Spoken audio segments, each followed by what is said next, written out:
begin.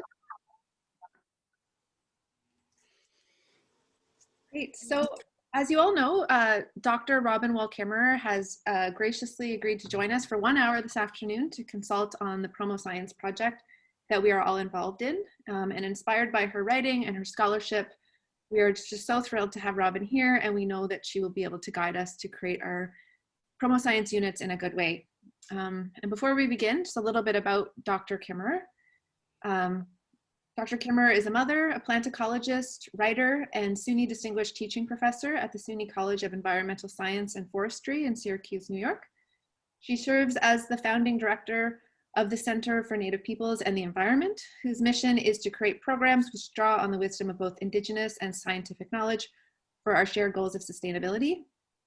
Her research interests include the role of traditional ecological knowledge in ecological restoration, as well as the ecology of mosses. In collaboration with tribal partners, she and her students have an active research program in the ecology and restoration of plants of cultural significance to Native peoples. She is active in efforts to broaden access to environmental science education for Native students and to create new models for integration of Indigenous philosophy and scientific tools on behalf of land and culture.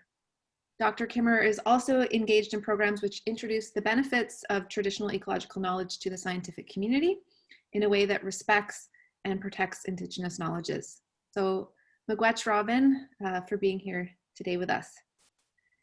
Thanks for the nice introduction and for inviting me. Thank you. Wonderful. Prior to today's session, we met last week and we came up with just wonderful questions that we wanted to ask you. And I tried to distill them down into 10 key inquiries. So hopefully that will cover the breadth of what folks are interested in knowing about. So we have 10 questions. We have roughly 60 minutes with you. So 5 to 6 minutes per question. And then, you know, if there's time at the end, hopefully we can open up to a more general discussion. So in terms of our inquiries, we kind of came up with 2 themes. So one of them was focused on braiding ways of knowing, or bringing together Indigenous knowledge with Western scientific perspectives. So we have one clump of questions focused on that. And then our second theme is more focused on pedagogy and pedagogical strategies.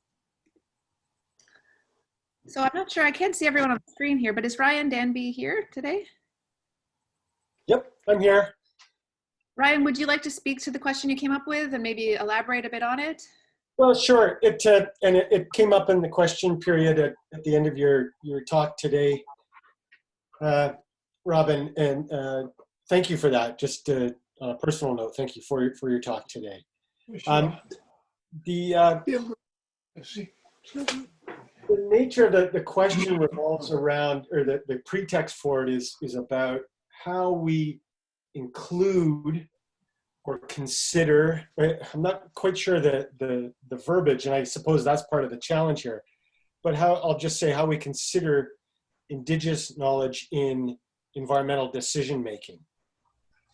And I've done a lot of work in Northern Canada where it's now a legal requirement to incorporate Indigenous knowledge in environmental decision making. The Yukon Environmental Assessment Act and Environmental Assessment in Northwest Territories and Nunavut all require this as a component of decision making, that adequate and full consideration of traditional ecological knowledge is given.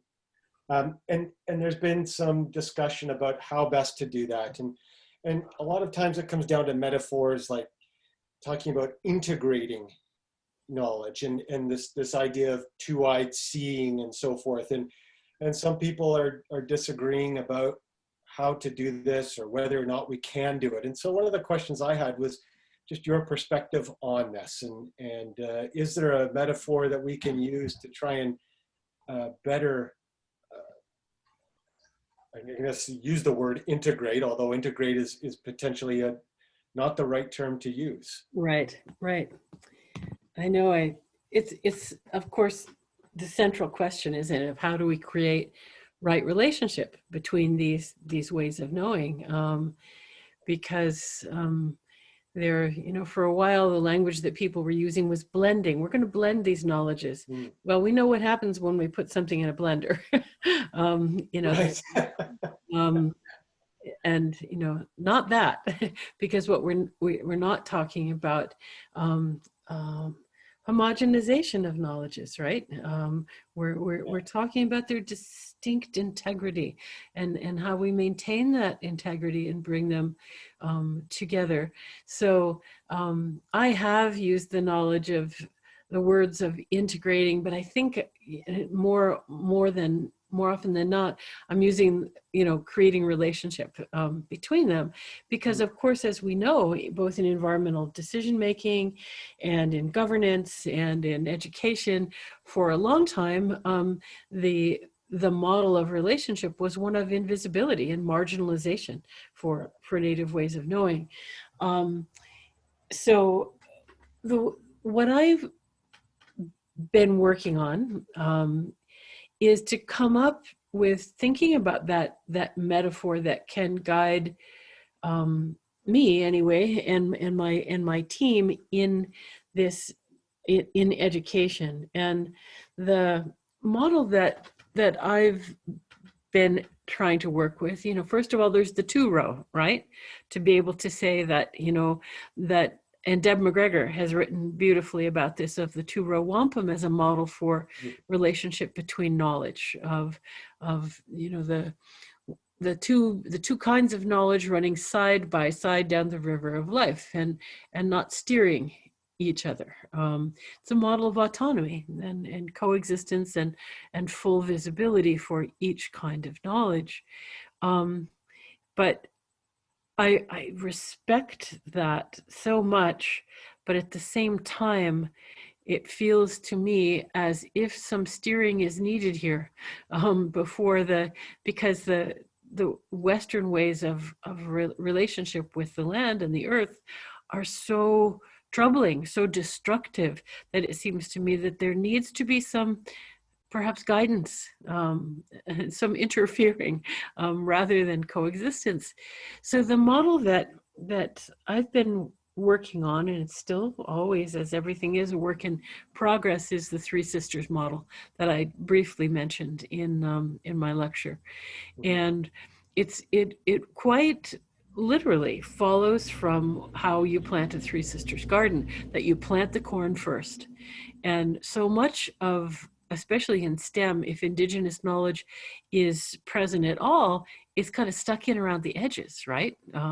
As a little sidebar. Well, I think about about Indigenous knowledge as the corn. It is the intellectual scaffolding for the whole relationship. It is the elder knowledge. We plant it first. So our model is to center Indigenous knowledge because of its holism, and because of its antiquity. And then to say, well, what's the relationship between corn and the other 3 sisters? To me, Western science is like that bean, really powerful and curious and wandering. But if beans grow in a monoculture, they can take over everything and reduce productivity. And I think arguably that happens in marginalization of Native knowledge. So what I like to think about is Western science guided by the principles of Indigenous knowledge, the ethical principles of coupling responsibility to the knowledge. And then, of course, the squash at the feet of both of them creates the microclimate where corn and beans can work together. And that's our role as educators, I think. How do we create a microclimate where the integrity of both the corn and the beans are honored?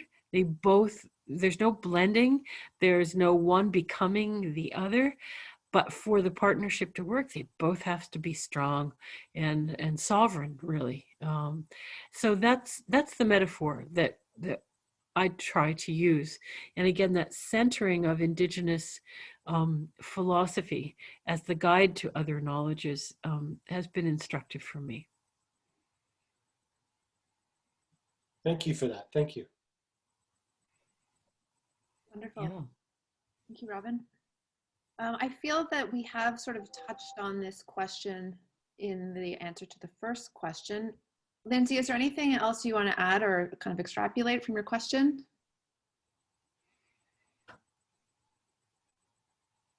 I'm assuming, Lindsay, are you on the call? I can't see everyone's face, unfortunately. I'm here, but you just cut out for a second, Alice. Oh, sorry, just if there's anything else you wanted to add. I do think that this question has sort of been answered. Yeah, I think, and during the talk earlier, it was addressed. So I think it's still something I need to sit with and think about, because in my work, that's a balance that I'm trying to strike, but I think it has been addressed.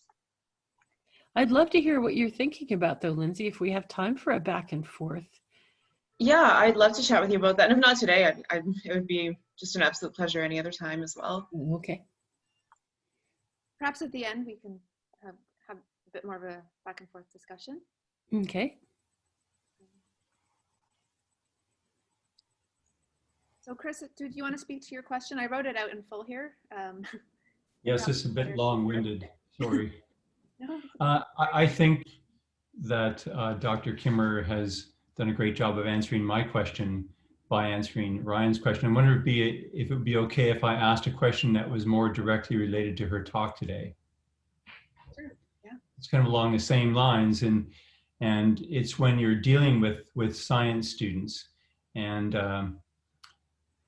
I guess, you know, to maybe extrapolate things, we all come from indigenous cultures at one point or another that had a close relationship with the land, probably listened more to the earth than we do now, of course. But for whatever reason, the confluence of cultures that gave rise to European settlers seem to have lost their way in regards to the teachings you were talking about in your talk.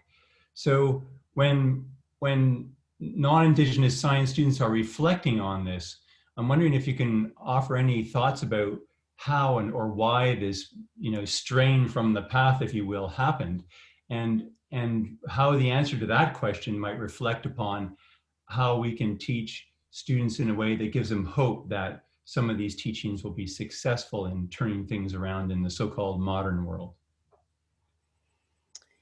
Yeah, I'll do my best, Chris. I'm not a historian of science or philosophy, but to me, one of the leverage points that might be important to reflect on is that all of our training in the scientific method, hypothesis testing, etc., the ways that we generate knowledge through Western science, demands a separation between the observer and the observed, right?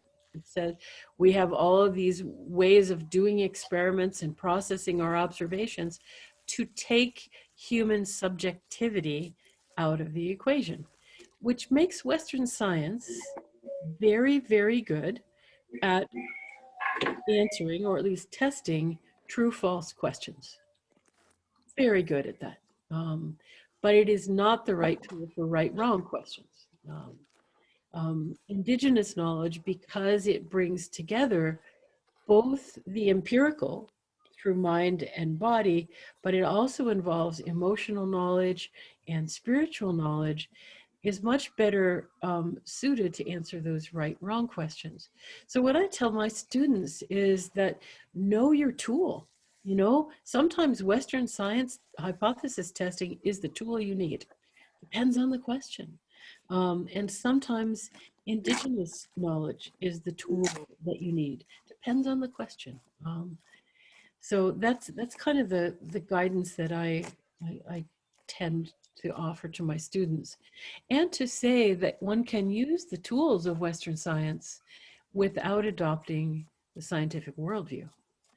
I think this notion of uncoupling the observer and the observed also leads us to this place where Western science is often unconstrained by values, right? Because of the demand for objectivity. But many of the crises that we face are at this intersection of human values and nature. So science is not the right tool to navigate that territory. Thank you very much for that. Yeah, could I also just add, I mean, your question here is a very good one, and it comes up so often with educators that I want to be sure just to touch on this as well, because, you know, here, especially in Trump world here in the United States, where science was, you know, science deniers, right? And some people have said, well, by posing that there is another kind of science, are you feeding into science denying? And that's where we really try to talk about sciences. A few years ago, when there was the March for Science, our center worked with a number of Indigenous scientists to create what we called not the March for Science, but the March for Sciences. And to recognize pluralism in kinds of science, but to distinguish science from fiction at the same time. Thank you.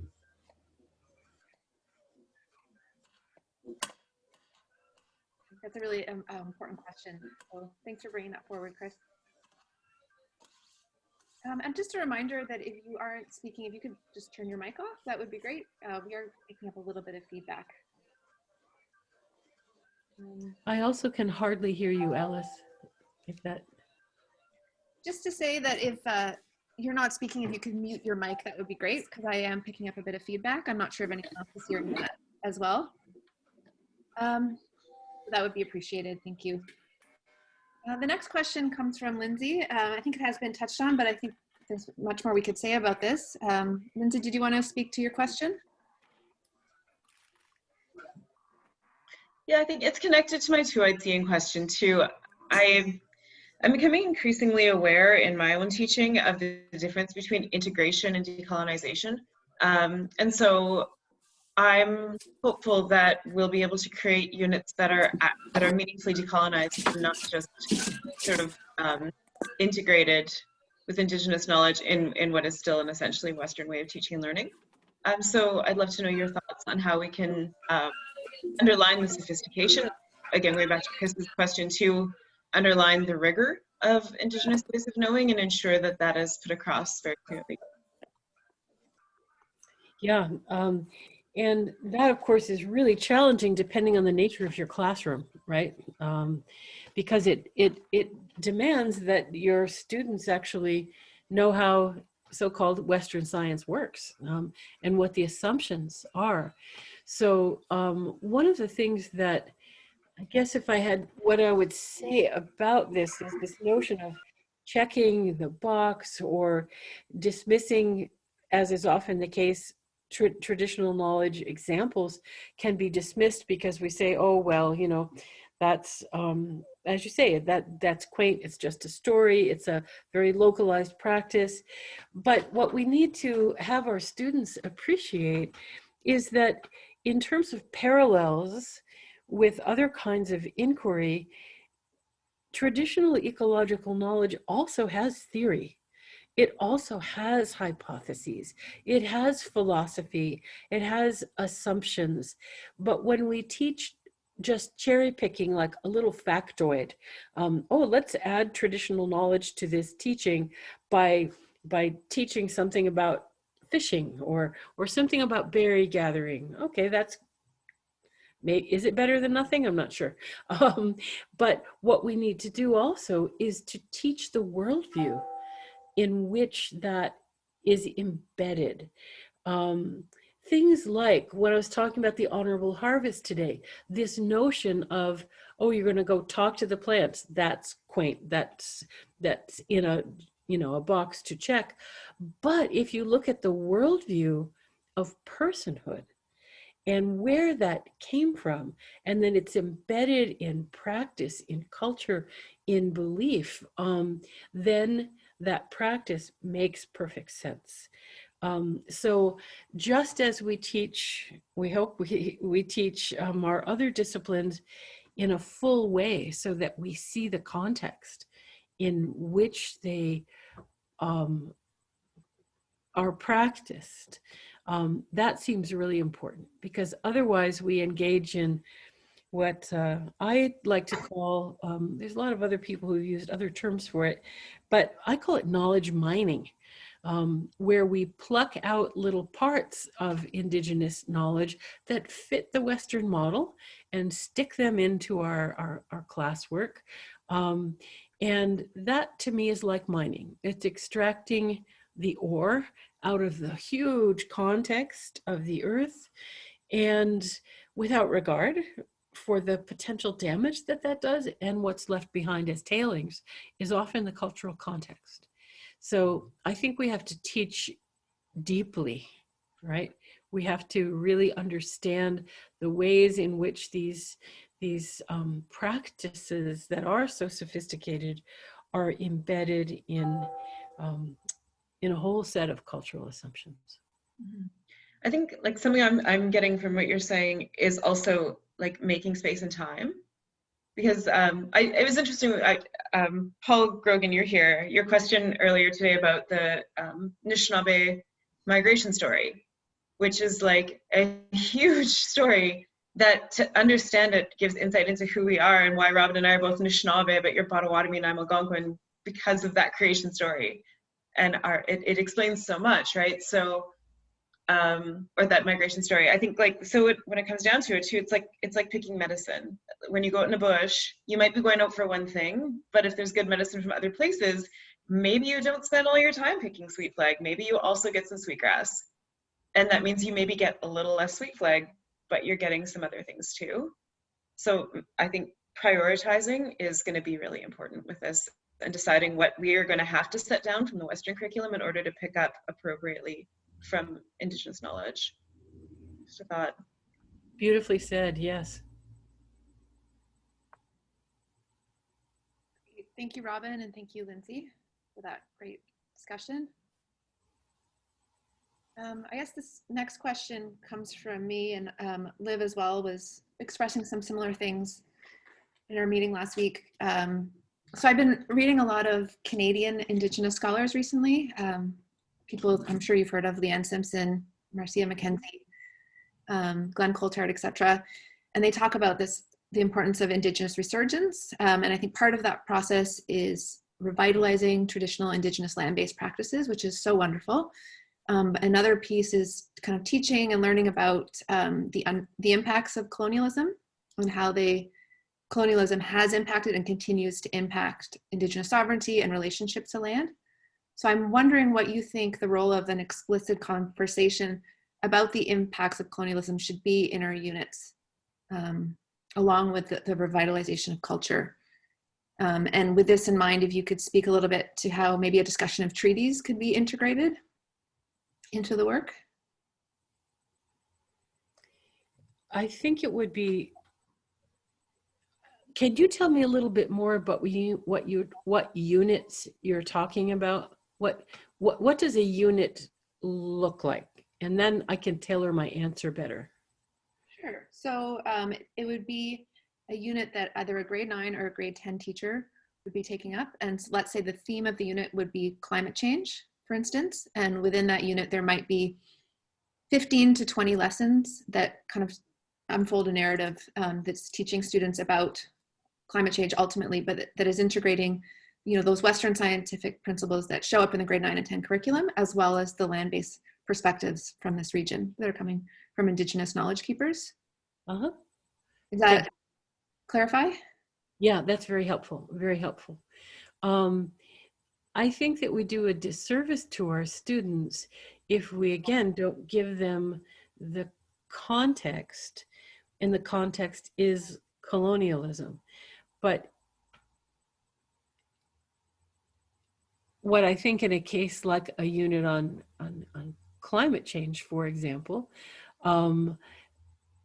that you have an opportunity to talk about disproportionate effects of climate change and environmental justice issues in the framework of colonialism, to always be asking and having your students ask the question of why is it this way? Why is it this way? And that's where the background understanding of colonialism, I think, finds its place in, say, a climate change unit. I think that the notion of treaties and treaty rights is essential in that regard as well, and perhaps even more easily accessible by students. And I don't know what the situation is in Canada, but so often our students, particularly of the age group that you're referring to, have the notion that treaties are what they would call Indian treaties, that these are treaties that apply to Native people. And what they don't know is what a treaty is, that it is an agreement between sovereigns. It's an agreement between at least two sovereigns, so that the treaties are essentially the obligations of the student. The student is the inheritor of the obligations of those treaties. And treaty education in things like, well, I'm sure you're familiar with things like the Walleye Wars in Wisconsin, right? That ended up in widespread treaty education in the K-12 curriculum as an antidote to the misunderstanding, if you will, of what treaty rights are. That it's just as important for a non-Native citizen to know treaty rights as it is for Indigenous peoples. Thank you, Robin.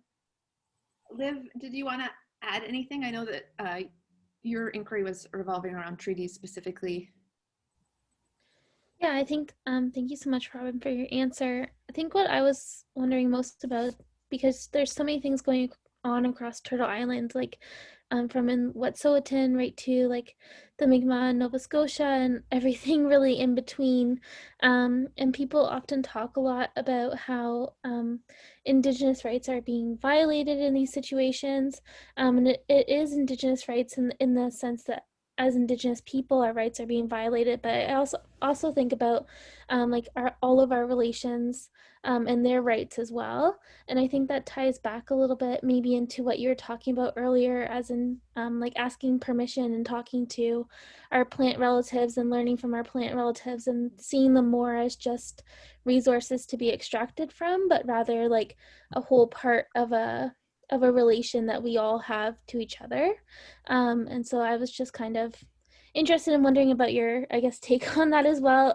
Just thinking about not only how we can talk to students about the rights of Indigenous people as like human rights, but also as the rights of the resources that are being affected and the plants and all the other things that are being affected in those situations as well, just as equally as the humans are.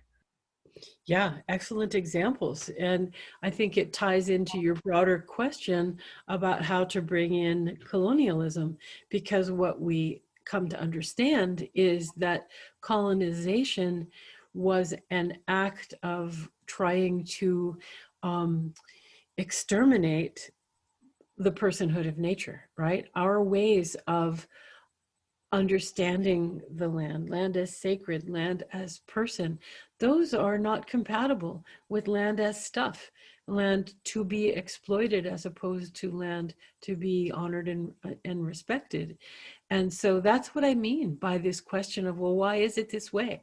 Why do we feel that we being the Western students, saying, why do we have this notion of that tar sands are there to exploit, and Native people would say otherwise, because of these worldview differences on the agency and the personhood of other beings. And so, yeah, I think all of it fits together. And, you know, I think maybe we're bumping up against the fact that in so much of Western assimilative education wants to make boundaries, right, between, oh, well, we're going to learn about that in history class. We're going to learn about that in our government class. And here we're going to learn about biology. But in fact, through the framework that's implicit in this question, we have to do all of those things together. Wonderful. So that covers our first theme, writing knowledges. And I think the second group of questions really focus more on pedagogy. So hopefully they'll relate to the crafting of our units and some of the teaching strategies. So Joanne Whitfield, are you there, Joanne? Did you want to speak to your question? Oh, hi. Well, what a privilege it's been to listen to this and listen to you answer these questions. I feel like you've already answered this question. I'm imagining a class, because I'm a high school teacher, I'm imagining a class where we can get 25 kids on board with this idea that plants can be our teachers, but there'll be 5 that really have a hard time imagining it. I don't know, do you have any suggestions about how we can reach those 5? And I totally get all the contextualization that needs to be done before we even present that idea to kids, but there'll be kids who are so focused on that 95 they want in this course and are going to have trouble and are just so rooted in materialism that this will be very difficult for them. So maybe you have some suggestions on how to reach those kids. I know the students you're talking about. Thank you. That was a very helpful lens on that. One of the things that I have found helpful for those students who are striving for the 95, who want the right answer, is to have them understand that it's about the process, not about the answer. Mm-hmm. And one of the experiences that I try to share with my students is to not, for example, feed them factoid kinds of information about plants. You know, I'm thinking about all the times I'm walking down the trail teaching students about plants, and what do they want to know? They want to know its name, and they want to know its scientific name, because that's what they're accustomed to having on the quiz. And you know what? If I tell them the name and the scientific name, I swear I can see them stop listening, because they feel like they've got what they need for those little factoids. So what I do is, and I can't do it with every plant, otherwise we would spend years in the woods, which might not be a bad idea. But what I tell them is, I want you to name this plant the way Nana Bojo named plants. I want you to spend some time with this plant long enough to know what its name is. Not what Linnaeus called it, not what Petrides, of the author of the Field Guide, called it, but what you would call it. And what that means is that you have to engage all your powers of observation with all of your senses. You have to sit quietly and listen and watch. What are the relationships that are going on? And that intense engagement, where the only assignment that the students have is to tell me what name they think this plant has.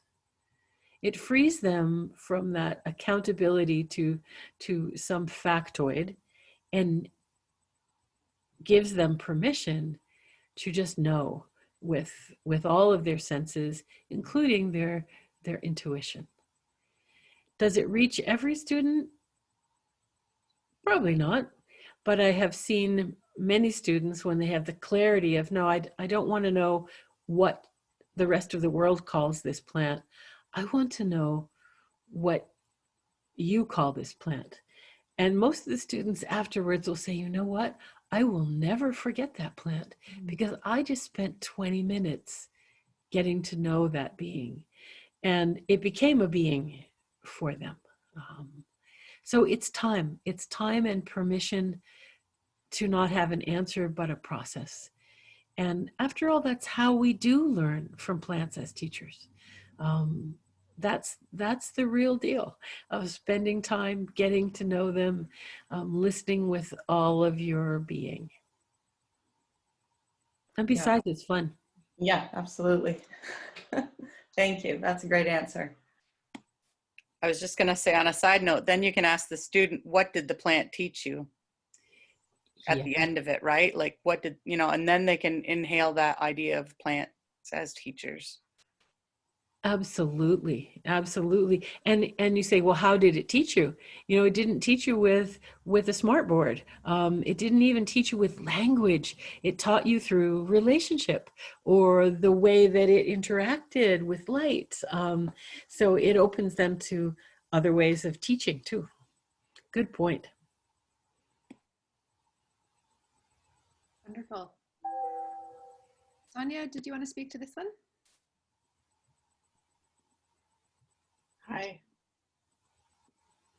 can't really see the question. I don't know if anyone else's screen. Oh, there we go. It's a bit blurry. Okay. Yeah, it's jumping all over. I know. I'll try and read it fast. Is it jumping around and people can't see the screen? Oh, it's good. It stayed still now. I couldn't for a minute.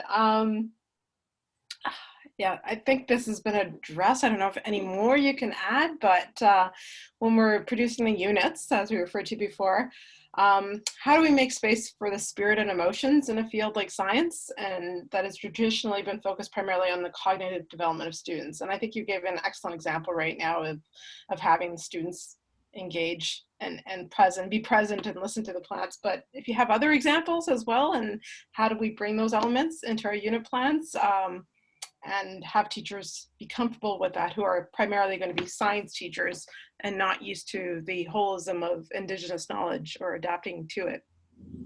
Yeah, great question, Sonia. One of the things that I have found really helpful in engaging my colleagues with this is to use that medicine wheel model of ways of knowing, to acknowledge again that we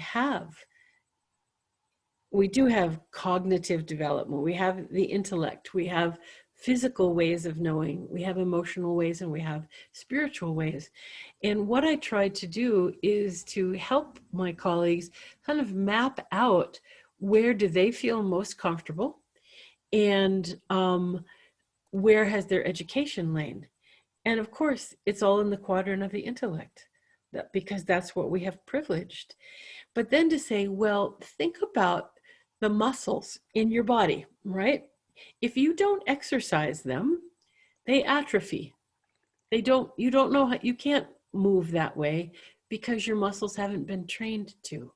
But what if we had education which helped us flex the muscle of emotional intelligence, or flex the muscle, work out spiritual knowledge?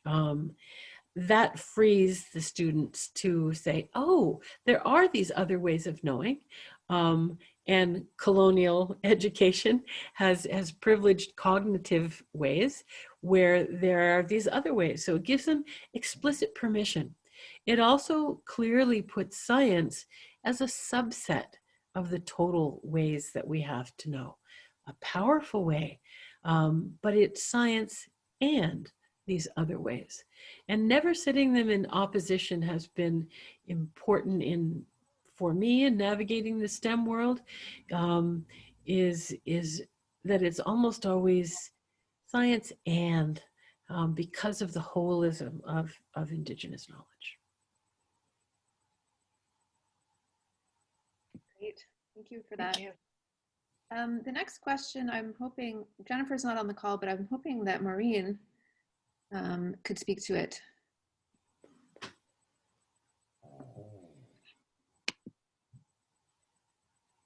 Maureen, are you able to? Hey, bonjour. Can you hear me? Yep. Yeah, I'm in Manitoulin, and I'm making dinner, and a place where the Wi-Fi is kind of patchy, so I'm not really sure how connected I am to all of you, although I've been able to hear everything very well. Miigwech. And so I can't see the question that Jennifer has put forward, but for me, for sure, a central point for me is around language and around how to use language in a Indigenous language. And I'm thinking specifically of Shnabemon and of Ganyagea language, or the languages of the land, that the educational program will occur on, I think. How those languages can be meaningfully used to, not used actually, have a relationship with the language, because I think the relationship with the language is a pathway into that relationship with the land. I think it's really, really super important. So I'm interested in, and I'm interested in your thoughts on this and how you have seen, or how others have seen, language used meaningfully in that way, so that students have an experience of like what it means actually to introduce yourself to the land when you like for example, the idea of forming a relationship with a plant is a kind of an experiment to see what that relationship is like and what that relationship can bring to you in a, you know, a relatively short period of time. How would that be changed by the use of language, as an example? Thank you for all of you listening to me. I'll mute myself now. Yeah, miigwech, good question. And there's so many ways to answer that. I think in order to be relatively concise, I would answer it from the perspective of teaching ecology and biology, let's say, and as perhaps many of you do. Teaching in the science realm, I think bringing Indigenous languages into the science classroom is a really powerful way to both enrich knowledge of the land and to generate an understanding of how language isn't just another term for something, right? That it conveys these other ideas. For example, when teaching about flowers, botany, opening, I would want to use the words that, oh no, and it just fled my brain. Darn it, hate it when that happens. The word for the force that causes buds to open. The very fact that Anishinaabemowin has a word for the force that causes buds to open, I think is really important because it talks about the particularity of observation and understanding that there are these motivating agents in the world, that forces that are at work. That word that I talk about in breeding sweetgrass, papoe, the force that causes mushrooms to grow up from the earth overnight, presenting and using that word and the concept that's associated with it is transformative, I think, for students. I think the language, the particularity of place names is another vehicle in teaching ecology and environment. When you learn that the name of a place is the place where the basswood trees grow. Wow, you know a whole lot more about that place now than if you called it Smith's Point. The descriptive relational qualities of language can themselves be vehicles for teaching about the land and introduce students to the importance of engaging with other languages. I think, you know, I talked about this a little bit in my lecture as well. Simply the lack of animacy in English, the objectification of nature, which English demands, is another really important place to engage our students because they don't even know that English privileges objectification of land and that Indigenous languages don't. It's a powerful teaching tool.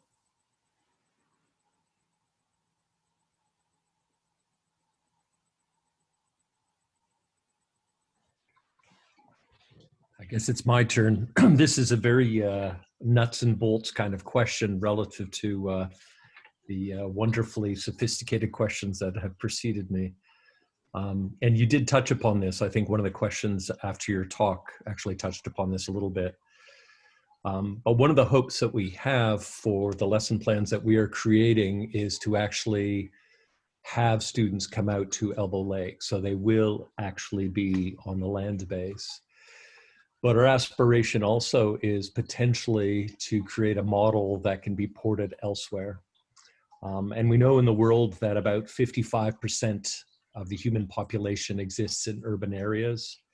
And it's projected, I think, by 2050 to be something on the order of 70%, which is an astronomical number. And in Canada, by dint of our weather, I think in part, I think some 80% now live in cities. So this sort of leads to this question that you've already touched upon, but how can we create these units, these lesson plans that can be taught in urban parks or playgrounds, but even perhaps more relevant, there are some schools that don't even have access to that. You talked about the dandelion And I think that was quite a lovely story, a lovely example. But do you have any other examples where we might be able to do such things in urban settings? Yeah, if you're asking for like really concrete examples. Very nice, concrete examples. I like it. Yeah, well, to me, it is all about the art of paying attention. And if we cultivate that in our students, if we cultivate the ability to learn from the land, they can use it anywhere, whether they're on a playground or in the forest. And so that quality of attention and the quality of inquiry, I think, is what we have the opportunity to teach, which is really transformative to any circumstance. And one of the examples that, I'm sorry, they're all going to be botanical because that's who I am. But I have done urban ecology work with students about tree bark. You know, parks and playgrounds, hopefully there are some trees there, and they're not all the same. And if you start engaging with something like, why is the bark this way? You know, what's happening down in those valleys, in the little tiny furrows of bark? Oh, look, there's algae growing in the bottom of those.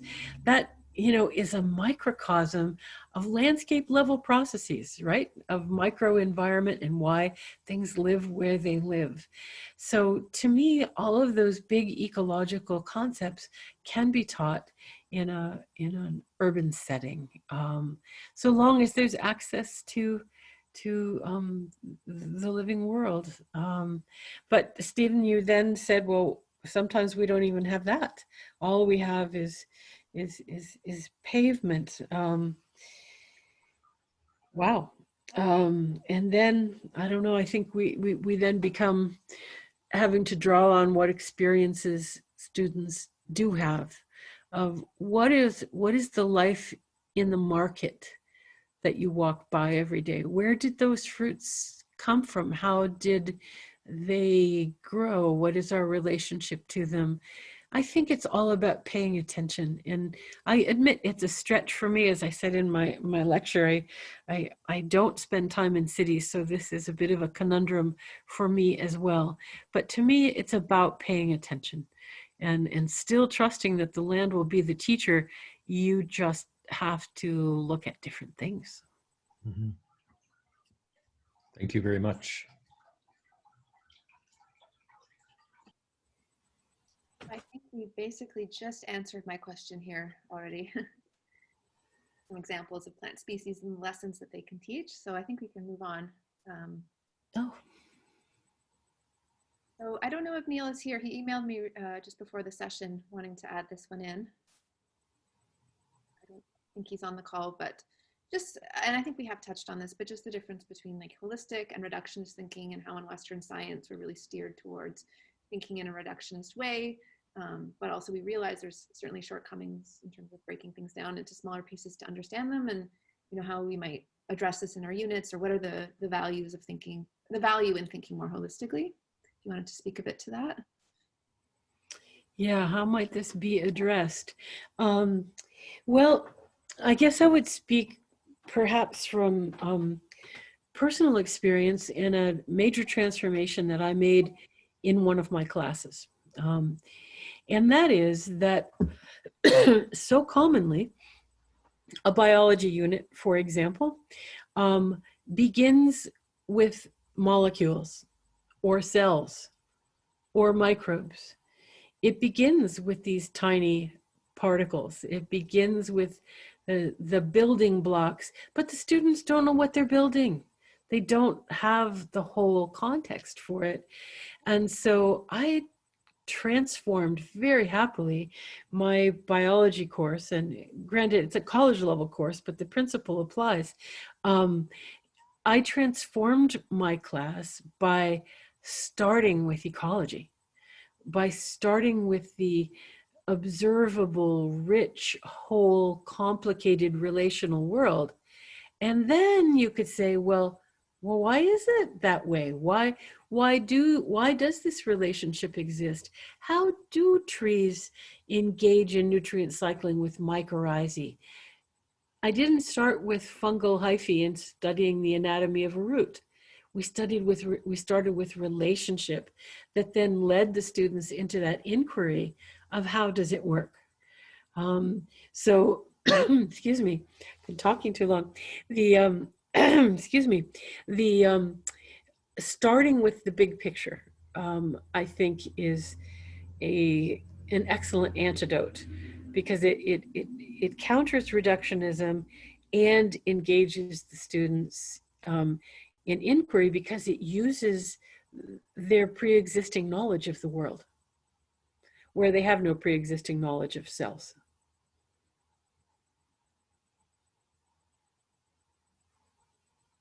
Wonderful. Thank you so much. Sorry, I was just taking notes there at the end. I think that's a great answer. Well, we're kind of nearing the end of our time, so this might be a good question. Paul, are you there? Would you like to speak to your question? Sure, thank you. Thanks a million for the talk, Robin. I really enjoyed it. I heard you give a talk about 2 months ago that came out of Nevada, and I can see that you've really developed it further. It was great. So I guess there's a lot of words here, and I'll just try and get to the essence of it. You were asked a question right at the very start about hope, and you spoke about a plant having meristems and giving hope and all that kind of thing. But what I really want to get at is the concept of hope, and try and understand. I know nothing about the Indigenous perspective on hope, and I'm very interested in that. In other words, in Western culture, hope is obviously a source of positive energy, but it's a two-sided sword, and despair is the other side. In Eastern cultures, they tend to be have a stronger sense of realism, and so hope is sometimes seen as an obstacle. One goes ahead and does things for some specific reason without attachment to outcome.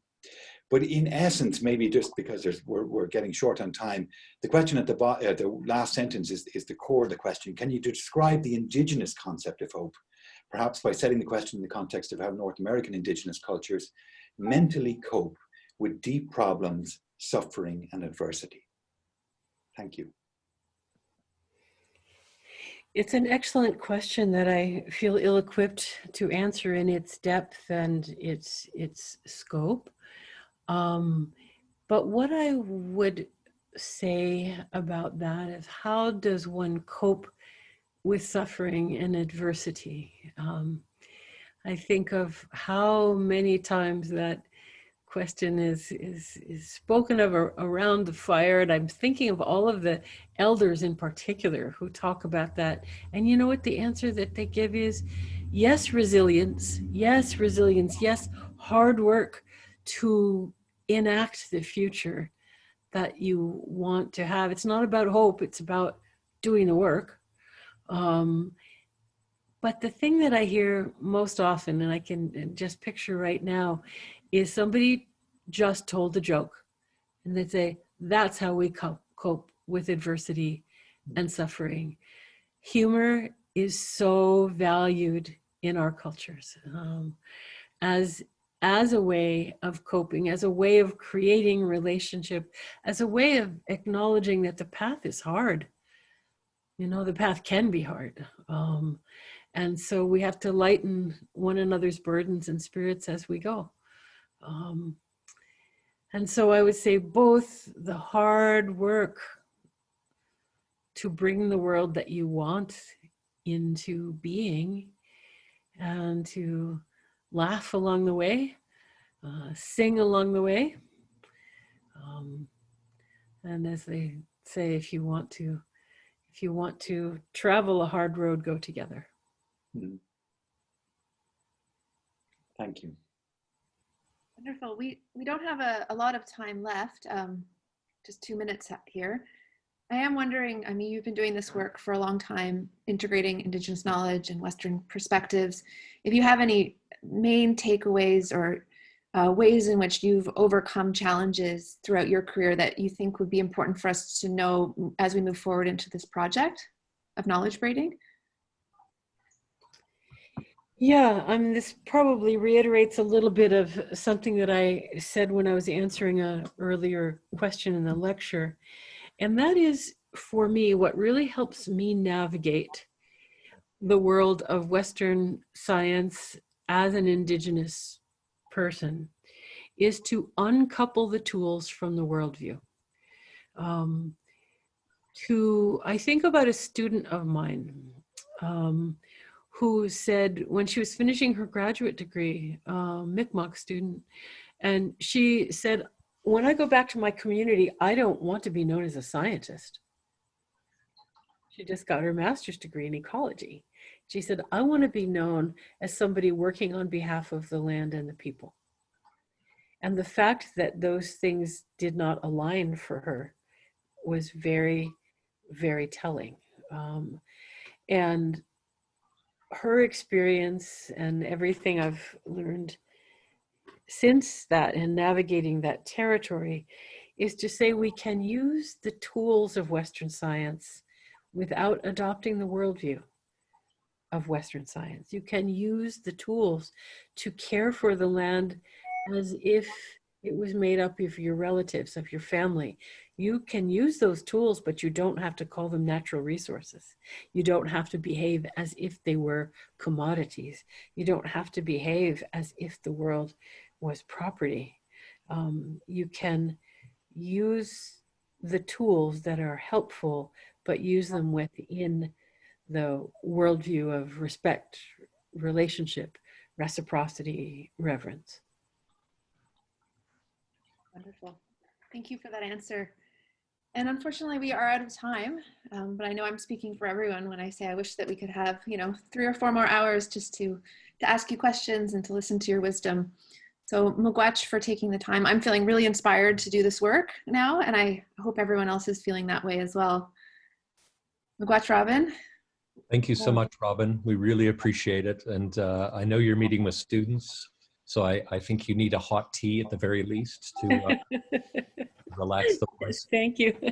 Thank you. Yes, and I also want to say thank you to all of you for doing this work. This is where change happens, right? So I'm so grateful to all of you for the way that you're engaging with these tough questions and sharing them with your students. This is how the world changes. Yeah, we're very excited, and I do hope that I can go for a plant walk with you at our biology station someday. I'd love that. Yeah. Thanks again. Thanks. Thanks, everyone. Have a wonderful rest of your day. Bye-bye. Yeah. Wanagiwahi.